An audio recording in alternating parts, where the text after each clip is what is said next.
So what happens? What happens when you become an educated Bugiyosi?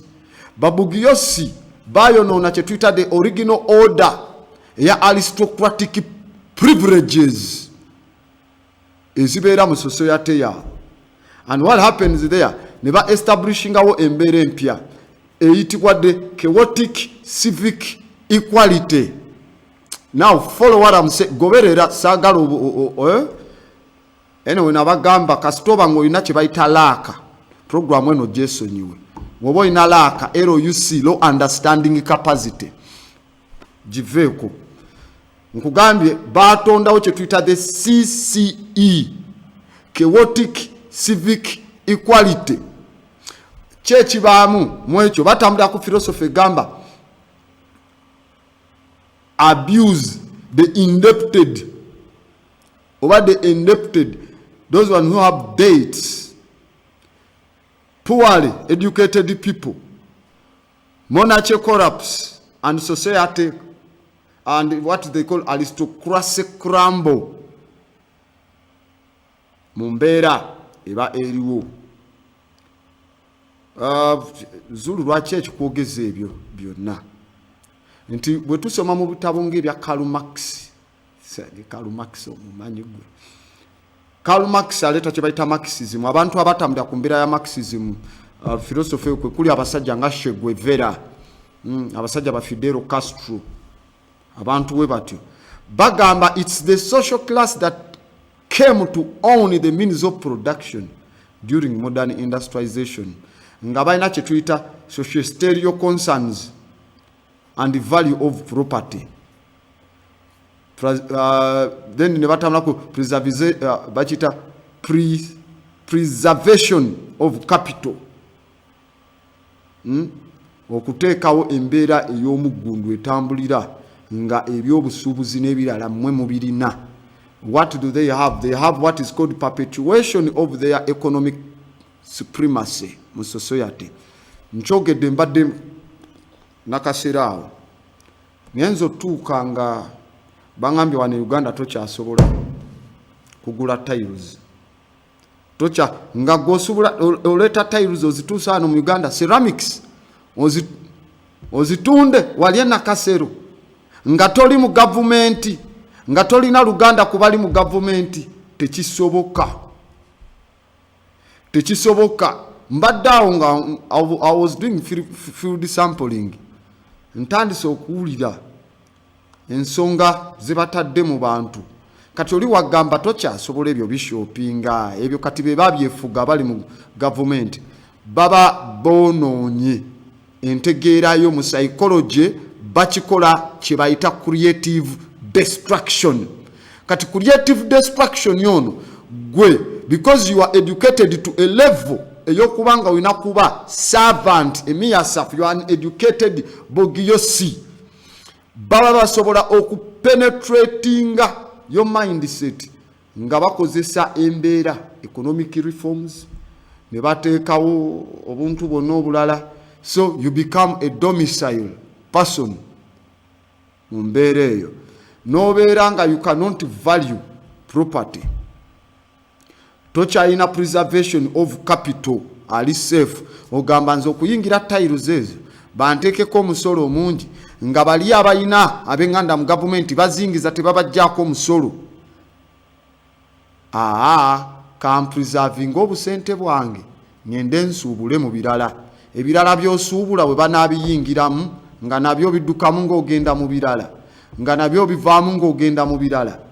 So in this system we are educated Bugiyosis, they find they educate you to give you what they call mental excitement. Mazo okusoma naye nga tolina kyomanyi. You don't know how they control. Kyovola abantu abasinga mbagamba muvayo ne mugamba Museveni abba obululu naye temugamba abubbi atya. Nze zimu ku theory zange buno bwaba member ba parliament bwe baba balanga obubwe kati wabayina ab'NRM nga bangi balinga mu 3+ obwabwe bwonna babugatta bugasi ku bubwe ndowooza ne babala lumu. Nemo you come to try to define nga you don't give any definitions, because what? You have creative destruction. kati ogenda okwesanga nga business bagenda bagobamu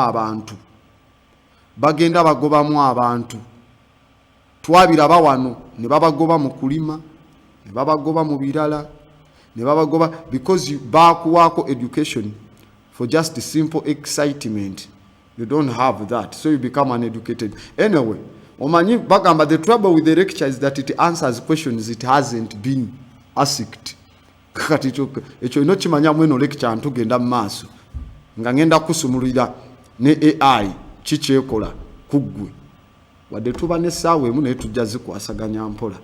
Nkugambye obuzibu obuliwo ne lecture ezibeera ku programu eno eya perception nti lecture eno ansalinga oba eddamu ebibuuzo ebitabuuziddwa.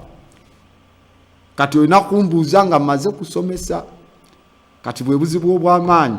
I have to answer questions that have not been asked. So, olumalo ziteekawo, you question yourselves. Lwaki? Because the moment the feeling enters the body is political. Akaseera feeling yeno weyingira omubiri kifuuka byabufuzi.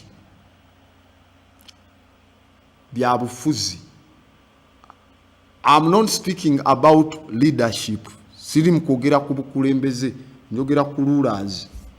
Byabufuzi. Era ogambe ekigambo political bagamba ebyo biri mu byabufuzi. So now kati omuntu if they control the economy, they control never controlling thinking y'abantu.